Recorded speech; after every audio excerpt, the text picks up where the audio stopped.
BBC News at 6 o'clock. This is Chris Aldridge. Good evening. The Chancellor Philip Hammond has hinted that Tory MPs might help to bring down the government if Theresa May's successor pursues a no-deal Brexit. Votes are being counted in the European elections, with the results due to be announced tonight. It's emerged that a critical report on a specialist hospital, now being investigated for the abuse of patients, was written in 2015 but never published.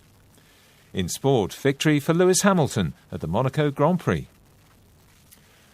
The Chancellor Philip Hammond has accused some Conservative leadership candidates of seeking a no-deal Brexit under what he called the fig leaf of trying to reopen talks with the EU.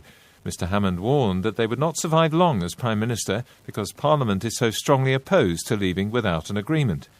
3 more senior Brexiteers have formally joined the contest, including Michael Gove, the man who wrecked the favourite Boris Johnson's last attempt to win the crown.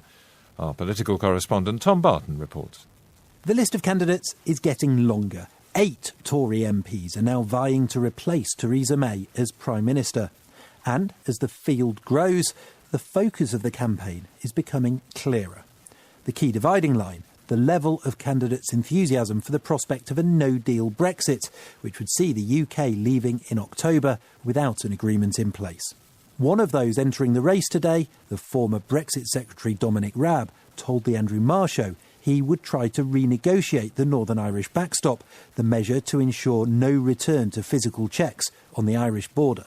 But he made clear that if he couldn't, he would leave without a deal.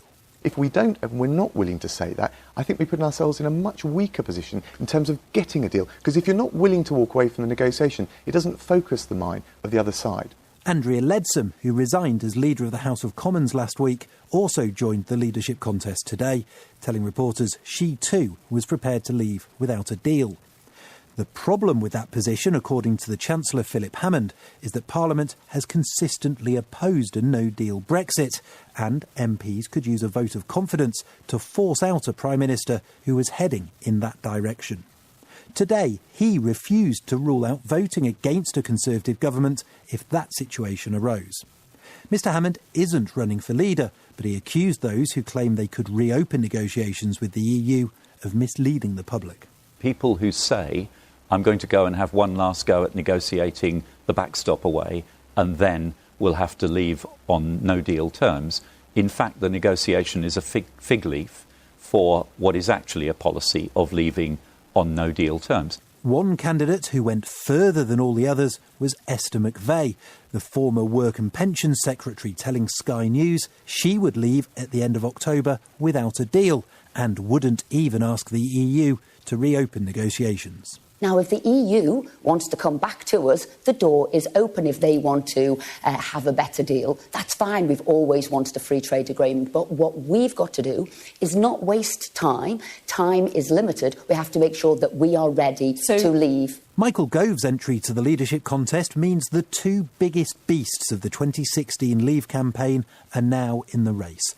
A tantalising prospect given one, Mr Gove, torpedoed the other, Boris Johnson, during the leadership election immediately after the referendum. Millions of people across the EU are going to the polls on the final day of elections for the European Parliament.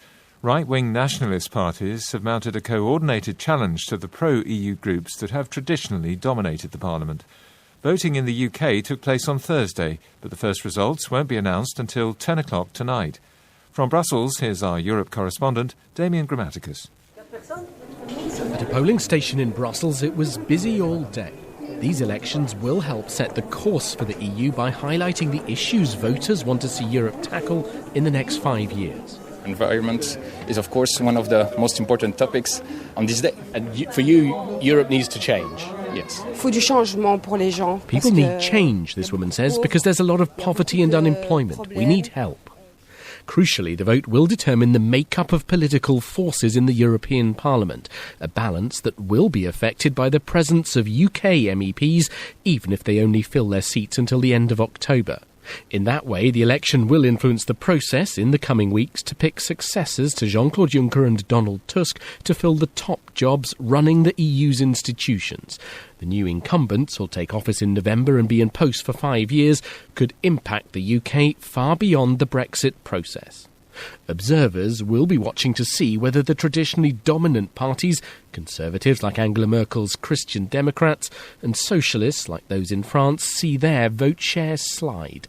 These parties may lose their combined majority in the European Parliament, and the EU may face a more fragmented political scene.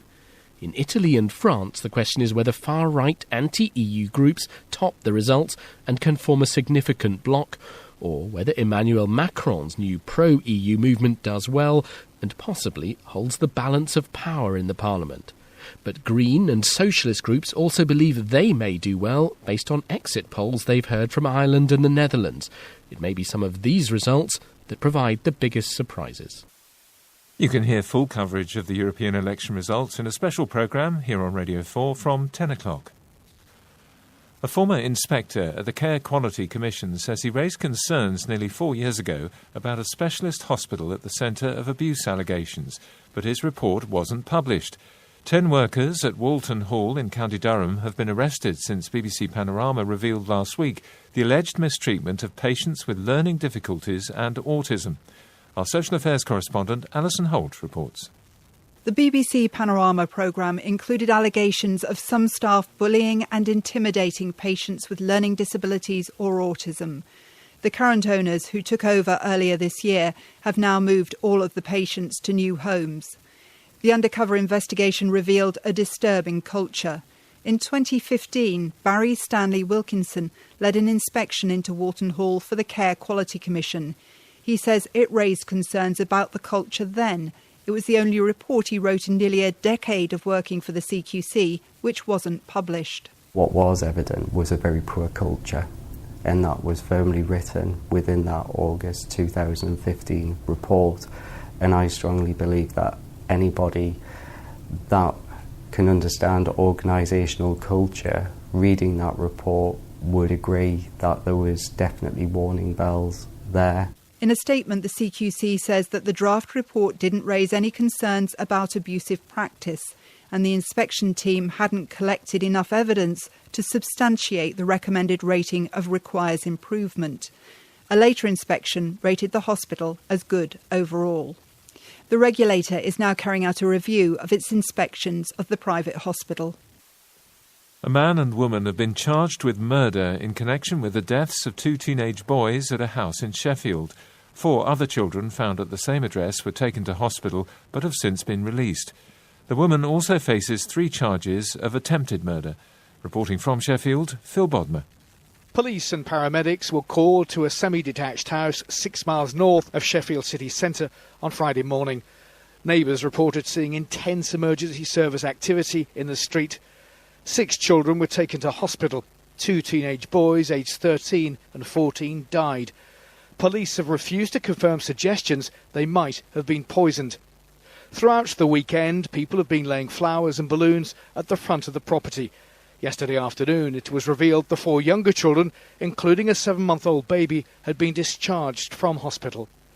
Today, South Yorkshire Police announced the 2 people arrested on Friday, a 37-year-old man and a 34-year-old woman, who cannot be named for legal reasons, have now been charged with 2 counts of murder each. The woman also faces 3 counts of attempted murder. They're due to appear before Sheffield Magistrates Court tomorrow morning. The car makers Fiat Chrysler and Renault are expected to announce tomorrow that they're negotiating a possible alliance, potentially creating the world's biggest car group. The plan being discussed is thought to include collaboration on electric vehicle technology and an exchange of shareholdings. A deal would help the 2 groups as they battle to survive in an increasingly uncertain industry, as our business correspondent Katie Austin explains. It is a time of great change for the world's car makers. The industry has seen declining sales and a move towards making electric vehicles. The Fiat Chrysler Group, whose brands include Jeep and Alfa Romeo, is not immune to those pressures. More than a quarter of the group's 102 plants around the world are in the US. Reports this weekend suggest it's discussing a close cooperation agreement with the French multinational Renault, which doesn't have a US business but is seen as an electric car pioneer. Experts say this is a sign of the times, as firms look for strategic advantages and the cost benefits of scale. It's reported that there could be an announcement as soon as tomorrow. If Fiat Chrysler went on to join Renault's existing alliance with Mitsubishi and Nissan, the new group would be the biggest car seller in the world. Government sources have told BBC News that there have been serious expressions of interest in buying British steel from both domestic and foreign quarters. The company collapsed into insolvency on Wednesday, putting 5,000 jobs directly at risk, 3,000 of which are at the Scunthorpe Steelworks in North Lincolnshire. Another 20,000 people work in the supply chain. Sources have also dismissed reports that ministers have set a 2-week deadline for a buyer to be found.